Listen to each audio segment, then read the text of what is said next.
The home fitness market in 2020 has really been thriving as quite a few of us seek convenient cardio solutions that we love that also don't break the bank. I know on my channel I have been predominantly talking about indoor cycling bikes as our footprint tends to be quite small, on average of 4 feet by 2 feet, and they can be purchased for as little as $150 on Amazon. But we mustn't forget the most original form of cardio, which includes walking / jogging / running. In the past, most treadmills tended to be quite pricey, bulky, loud, and obtrusive if you don't have the luxury of a separate workout room, which, let's be honest, how many of us have a separate workout room? So if you're looking for an affordable, compact, relatively lightweight treadmill that can be stored underneath a bed or a couch when not in use, please keep watching. Today's video will be broken down into the following topic areas.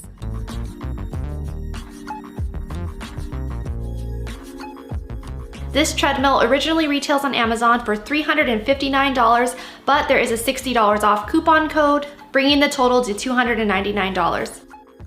This treadmill has an easy folding mechanism and a soft drop design.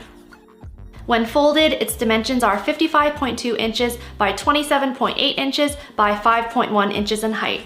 So, for example, if you're planning to store it underneath a couch or a bed, you just have to make sure the clearance from the floor to the top of the bed is at least 5.1 inches.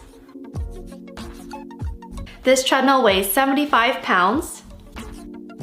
It has a 2.5 peak horsepower motor, providing speeds from 1 to 12 kilometers per hour.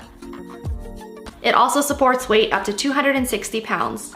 It has a 16.5 inch wide anti-slip belt, and it also has 12 preset training programs. The LCD screen displays time, distance, speed, and calories burned. It also includes 6 non-slip mat pieces for the leveling feet. This treadmill was first available on Amazon on September 7th, 2020, and is currently ranked as number 26 in Treadmills. So now I'm going to talk a little bit about my experience with this treadmill. The first thing to note is you must have the magnetic safety strip in place or else the treadmill won't turn on. Initially, when I set my treadmill up, I figured I wouldn't need the magnetic safety strip because usually I don't plug those onto my clothes anyways when I'm jogging. But as I mentioned before, the treadmill won't run until it's in place. The next point might be kind of obvious, but there are no incline functions on this treadmill, but I found that you can still break a decent sweat with a jog. The platform tray isn't the most sturdy. In other words, I won't be putting my laptop on it anytime soon. But it does have an included phone holder function, which is great for streaming workouts on your phone. I've streamed a few Peloton running workout videos on my phone while using the treadmill, and while you can't adjust the incline to match the instructors, you can still somewhat match your speed to their recommendations, and I find that I still get a better workout following one of those videos versus just trying to motivate myself. Now, since this treadmill is compact and only 27.8 inches in length, it may be a little bit awkward for a taller person if they're running. I'm 5'4" and I find the size to be perfect for me and my stride length. And for a quick note, I did Google what's the average stride length for someone who's 5'4", and what I found is that the average stride length for someone who's 5'4" is 2.2 feet or 27 inches.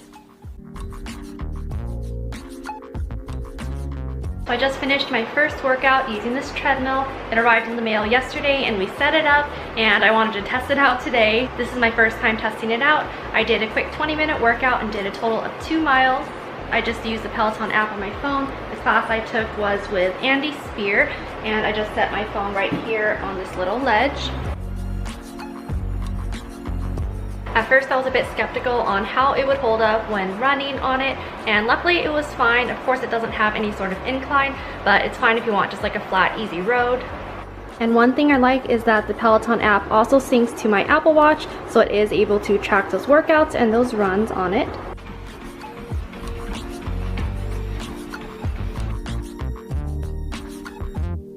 Now I'm going to go over a few pros and cons on this treadmill. The first pro I have is that the price seems quite affordable for a cardio machine that suits a variety of fitness levels. For example, for those new to starting a fitness routine, you can easily start with walking and build up to light jogs. The second pro I have is regards to its size. The compact size is convenient, especially if you don't have the luxury of a separate workout room. For example, I have my Peloton bike as well as my treadmill in the master bedroom. The next pro I have is that this treadmill is relatively quiet. It's not as silent as a Peloton, for example, but it's not as loud as, say, a rowing machine. Another pro I have is that this treadmill can be tucked away when not in use, or if you kind of fall off the bandwagon of your workout routine, which, let's be real, and based on my personal experience, some of us are not as consistent on our workout routines as we intend to be. So one pro to that is that you can just tuck it away and it won't sit out and guilt trip you every time you walk by it or become an infamous clothes hanger. The last pro I have is that this treadmill is light enough for 2 people to move it together. There are 2 wheels on the front end, so say if you're just moving it from one room to the next, you can easily just tilt it over and maneuver it.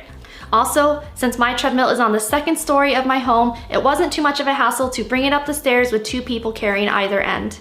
Just think if you were trying to maneuver one of those commercial treadmills that you see at the gym, that would be a whole nother story.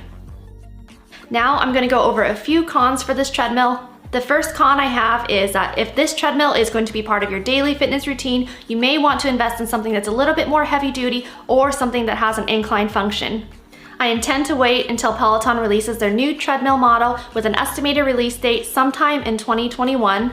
The next con is that the tray table isn't the most sturdy, so say if you're really breaking a sweat and want something to heavily lean on, or if you forget that it isn't the most sturdy, you don't want it to bend and snap forward.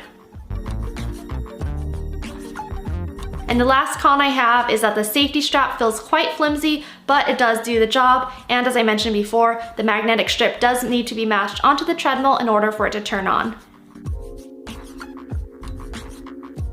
So anyways, that should do it for today's video. I hope you enjoyed it. Comment down below, what are your thoughts on this treadmill? Do you think it's a great, affordable, compact option, or would you prefer to invest in something that's a little bit more heavy duty, or something that does have an included screen?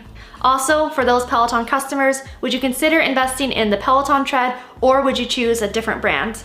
But anyways, I hope you enjoyed it, and I'll see you in my next video. Thanks for watching.